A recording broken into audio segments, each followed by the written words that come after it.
नमस्कार दोस्तों, आप सभी का स्वागत है। आपके अपने YouTube चैनल मानव जीवन में दोस्तों, लाइफ में सभी आगे बढ़ना चाहते हैं और लाइफ में आगे बढ़ने के लिए हमें रोज ही कुछ नया सीखना चाहिए और आगे बढ़ना चाहिए। तो चलिए आज की प्रस्तुति शुरू करते हैं। दोस्तों, नवरात्रि का महापर्व बहुत ही शुभ और मंगलकारी माना जाता है। नवरात्रि के पूरे 9 दिन गंगा जल की हर एक बूंद की तरह पवित्र माने जाते हैं।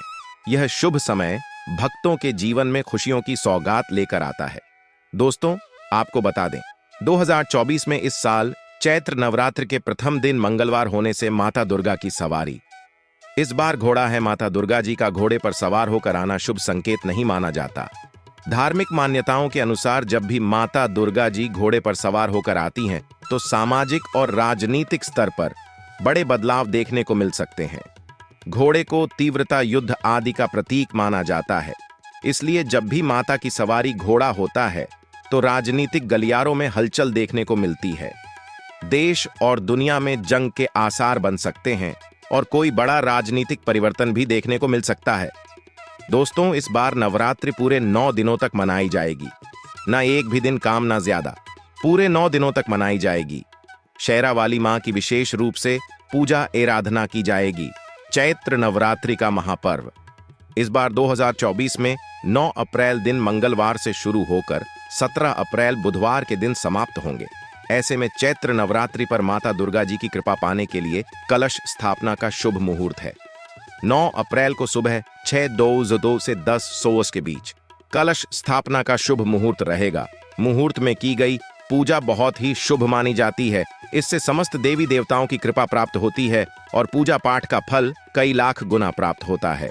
ऐसे में जो व्यक्ति नवरात्र आने से पहले घर से यह चीज हटा देता है तो उसके घर में मां वैष्णो जी का होगा आगमन, माता लक्ष्मी जी का होगा वह आसमान शेरों वाली आपकी झोली खुशियों से भर देगी।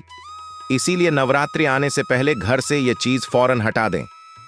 दोस्तों, आज हम कुछ ऐसी ही गलतियों के बारे में जानेंगे जो अगर आपके घर में भी होती है तो माता लक्ष्मी जी कभी नहीं करती। ऐसे घर में प्रवेश, फिर चाहे आप कितनी ही पूजा पाठ कर लो, माता लक्ष्मी ऐसे घर में कभी नहीं आती। ऐसे घर से देवी देवता भी हमेशा रहते हैं नाराज। दोस्तों, पूरी जानकारी को देखने के लिए इस वीडियो को अंत तक जरूर देखें। सच्ची श्रद्धा से कमेंट बॉक्स में लिखो हर हर महादेव, ओम नमः शिवाय। महादेव के लिए एक लाइक तो बनता है। दोस्तों, सबसे पहले नवरात्रि के पहले ही मंदिर की अच्छी तरह से साफ सफाई कर लें। मंदिर के अंदर अगर पुरानी मालाएं हैं, टूटी फूटी मूर्तियां हैं, उसके साथ ही खाली माचिस की डिब्बी रखे हुए हैं तो उन्हें बाहर फेंक दें तथा खंडित मूर्ति को किसी नदी में प्रवाहित कर दें। घर में छोटे बच्चों को नवरात्रि का व्रत नहीं रखना चाहिए। इससे उनकी जान को खतरा हो सकता है, क्योंकि इस व्रत में शरीर को अधिक शक्ति की जरूरत होती है। माता शेरा वाली की तस्वीर अगर कांच के फ्रेम की है और वह हल्की सी भी अगर टूटी हुई हो तो ऐसी कांच को बदलवा लें या ऐसी तस्वीर को जल में विसर्जित कर दें। टूटी मूर्ति की पूजा करने से, टूटी तस्वीर की पूजा करने से आपकी श्रद्धा, भक्ति, व्रत आदि सब टूट जाता है। आपका व्रत खंडित हो जाता है। दोस्तों, नवरात्रि के 9 दिन बहुत ही पवित्र होते हैं। नवरात्रि के 9 दिनों घर को साफ सुथरा और पवित्र रखना अति आवश्यक है। इसीलिए नवरात्रि के 9 दिनों में ब्रह्मचर्य का पालन किया जाता है और तामसिक भोजन ग्रहण नहीं किया जाता। नवरात्र के 9 दिनों में माता रानी के भक्तों को प्याज, लहसुन, मांस, मदिरा और अंडे से दूर रहना चाहिए। अधिकतर भक्त नियम का पालन भी करते हैं, लेकिन वह एक गलती कर बैठते हैं। वो नवरात्रि के 9 दिनों में अपने घर इन अपवित्र चीजों को रख लेते हैं। ऐसा भूलकर भी नहीं करना चाहिए। भागवत पुराण के अनुसार नवरात्रि के 9 दिनों तक माता रानी अपने भक्तों के घर में वास करती है। अगर आप भी चाहते हैं कि माता रानी आपके घर में वास करें तो आप अपने घर के वातावरण को पवित्र रखें और नवरात्रि शुरू होने से पहले ही अपने घर से प्याज, लहसुन, मीट, अंडा और मदिरा को बाहर निकाल दें। अपने घर को साफ रखें। इन वस्तुओं को घर से बाहर निकालने के बाद अपने घर में गंगा जल का छिड़काव अवश्य करें। भगवत गीता में भगवान कृष्ण कहते हैं, बगैर गंगा जल छिड़काव कोई भी मंगल कार्य सफल नहीं माना जाता। गंगा जल का छिड़काव स्वयं भगवत गीता में श्री कृष्ण ने बताया था। अगर आपके घर में गंगा जल ना हो तो मार्केट से गौमूत्र ला सकते हैं और गौमूत्र लाकर आप गौमूत्र का अपने घर में छिड़काव करें। बस थोड़ा सा पानी में डाल लें। इससे आपके घर का वातावरण पवित्र हो जाएगा। घर में मौजूद नकारात्मक ऊर्जा भी नष्ट हो जाएगी और जिस घर में वातावरण पवित्र होता है और नकारात्मक ऊर्जा नहीं होती, वह माता रानी का वास सदैव होता है। नवरात्रि के पहले आप अपने पूरे घर की अच्छी तरह से साफ सफाई कर ले। घर में जो भी फालतू सामान है, फटे पुराने कपड़े, उन्हें बाहर निकाल दें। घर में बेकार पराहा सामान नकारात्मक ऊर्जा लाता है, इसीलिए गंदगी बिल्कुल भी ना करें। धूप दीप जलाकर वातावरण को स्वच्छ रखें। दोस्त, माता के आगमन के लिए घर का दरवाजा जरूर सस जाना चाहिए। इससे माता आकर्षित होती है और घर के द्वार में प्रवेश करती है। माँ के आगमन के लिए द्वार को फूलों से सजाना। दोस्तों, कई लोग ऐसे हैं जो माता रानी की चौकी कागज बिछाकर बनाते हैं, जो कि बिल्कुल गलत माना गया है। माता की चौकी के लिए आप नीचे लाल कपड़ा बिछाएं। काला कपड़ा और सफेद कपड़ा भूल कर भी नहीं बिछाना चाहिए। ध्यान रखें, कपड़ा फटा भी नहीं होना चाहिए। दोस्तों, अगर आपके घर में देवी देवताओं की खंडित मूर्ति, दिया या फटा हुआ चित्र अगर हो तो उसे किसी पवित्र नदी में विसर्जित कर दें, क्योंकि ऐसी मूर्तियां और चित्र दुर्भाग्य लाती हैं। देवी देवताओं की खंडित मूर्ति की पूजा न करें और ना ही उन्हें घर में रखें, क्योंकि उन्हें घर में रखना बुरा माना जाता है। दोस्तों, वहीं अधिकतर लोग अपनी छत पर या घर के मुख्य दरवाजे के आसपास कबाड़ इकट्ठा कर देते हैं।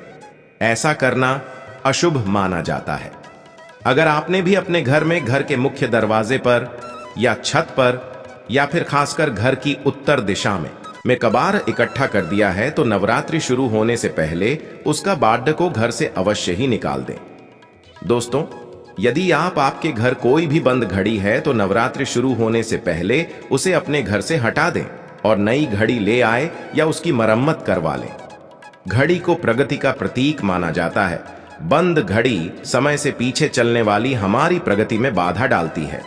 इसीलिए नवरात्रि शुरू होने से पहले ही आप बंद घड़ी को घर से बाहर निकाल दें। दोस्तों, अगर आपके घर के मंदिर में किसी भी तरह का कोई फालतू सामान रखा है, जैसे कि सड़े गले फूल, अगरबत्ती, धूप बत्ती के डिब्बे या माचिस आदि के डिब्बे, या कोई भी खाली पैकेट मंदिर में ना रखें, या फिर कोई फटी पुरानी धार्मिक पुस्तक, क्या भगवान के कोई भी पुराने कपड़े जो खर्च गए हैं या मुकुटमाला जो खराब हो गई है, तो उन्हें आप जितना जल्दी हो सके अपने मंदिर से हटा दें। नवरात्रि से पहले आप अपने मंदिर की और मंदिर के आसपास की साफ सफाई अवश्य ही करें, तभी माता रानी की चौकी स्थापित करें। इसके साथ ही आप अपने धन रखने के स्थान की सफाई भी अवश्य करें, क्योंकि नवरात्रि के दौरान मां लक्ष्मी भी गृह प्रवेश करती है। धन रखने के स्थान पर किसी भी तरह का कोई भी पालतू सामान, टूटा हुआ सामान न रखें। धन रखने के स्थान को मंदिर की तरह ही साफ रखें। नवरात्रि के दौरान माता रानी की पूजा में कौड़ियों को शामिल करें। माता रानी के साथ साथ रोजाना कौड़ी का भी पूजन करें। इसके बाद कौड़ी को धन रखने के स्थान पर रख दें। ऐसा करने से बरकत हमेशा होती है।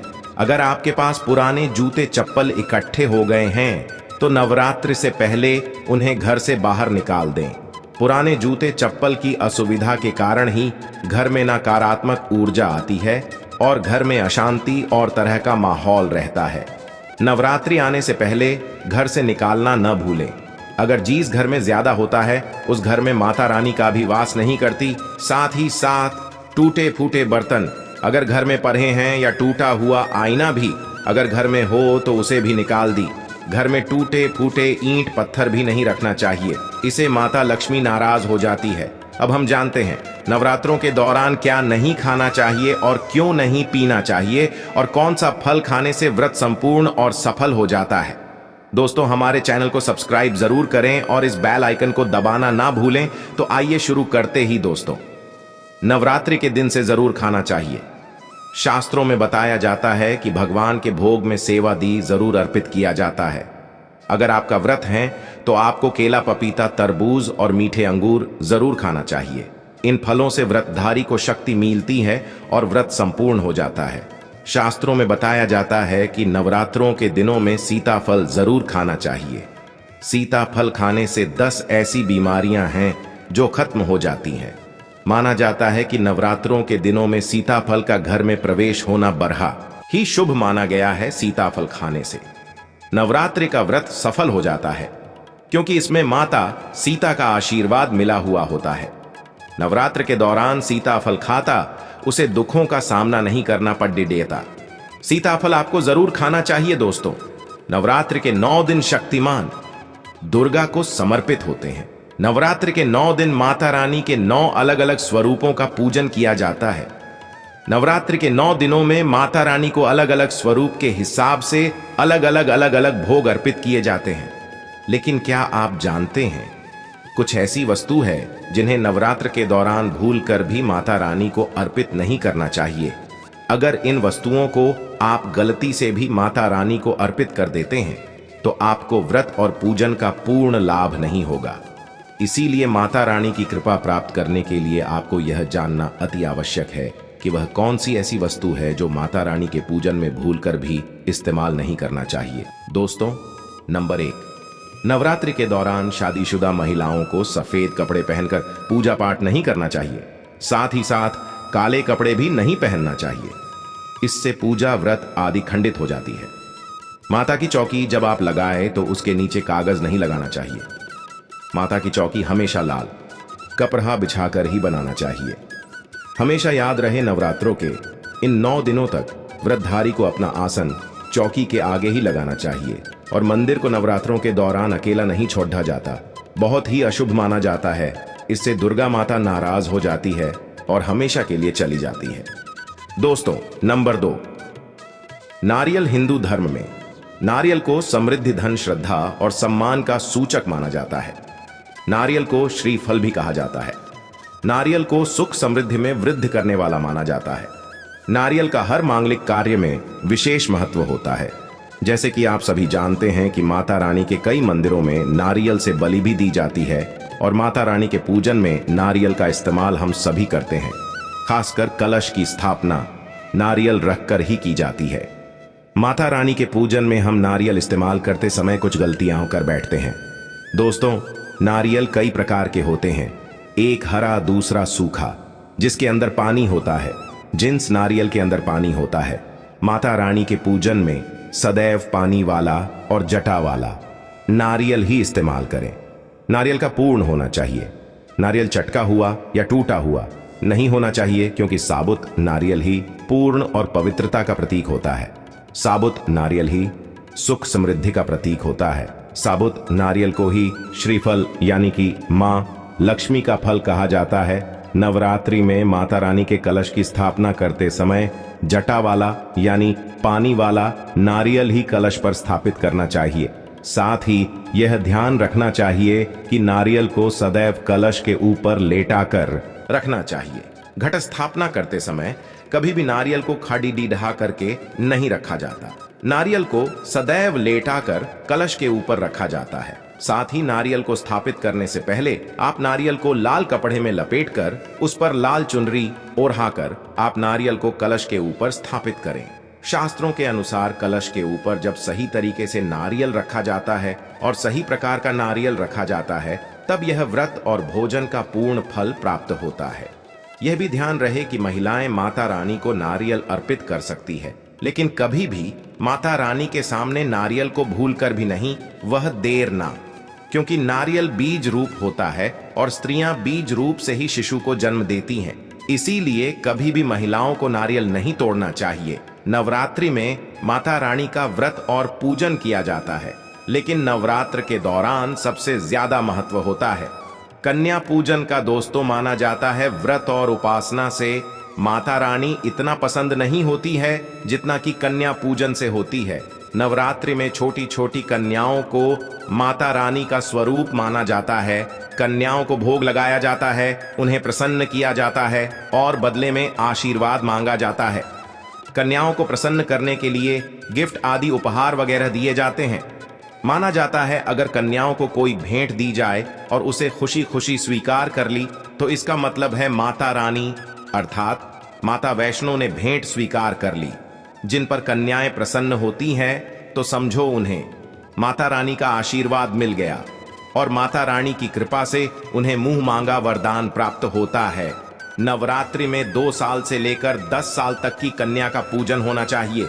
अष्टमी अथवा नवमी को कन्याओं के पैर धोकर भोजन कराना, उपहार आदि देना श्रेष्ठ माना जाता है। आपके घर में संपन्नता बनी रहे तथा धन की कोई भी कमी ना हो, कन्याओं को कोई सुंदर गिफ्ट दे सकते हैं। शास्त्रों में बताया जाता है कि कन्या जितना खुश होती है, माता रानी उतना ही जल्द फल की प्राप्ति प्रदान करती है। ऐसे में आप कन्याओं को चॉकलेट बॉक्स दे सकते हैं तथा खूबसूरत कपड़े दे सकते हैं। याद रहे, काले कपड़े ना दें और स्टील के बर्तन भी गिफ्ट के तौर पर दे सकते हैं। याद रहे कि कन्याओं को लोहे का कोई भी सामान नहीं देना चाहिए। दोस्तों, जब कन्या अपने घर के लिए प्रस्थान करें तो उनके चरण जरूर छू लें और अपने मन में अपनी प्रार्थना को पूरा करें। सच्चे दिल से मांगी मुराद माता रानी अवश्य पूरी करती है। प्रिय भक्तों, आज के वीडियो में बस इतना ही। हमारे द्वारा दी गई शास्त्रों अनुसार जानकारी आपको अच्छी लगी हो तो वीडियो को लाइक और कमेंट बॉक्स में जय माता रानी अवश्य लिखें। आज के लिए बस इतना ही इस वीडियो में दी गई जानकारी। अगर आपको अच्छी लगी हो तो प्लीज हमारे चैनल मानव जीवन को सब्सक्राइब करें, लाइक करें और हमारे वीडियो में अंत तक बने रहने के लिए धन्यवाद।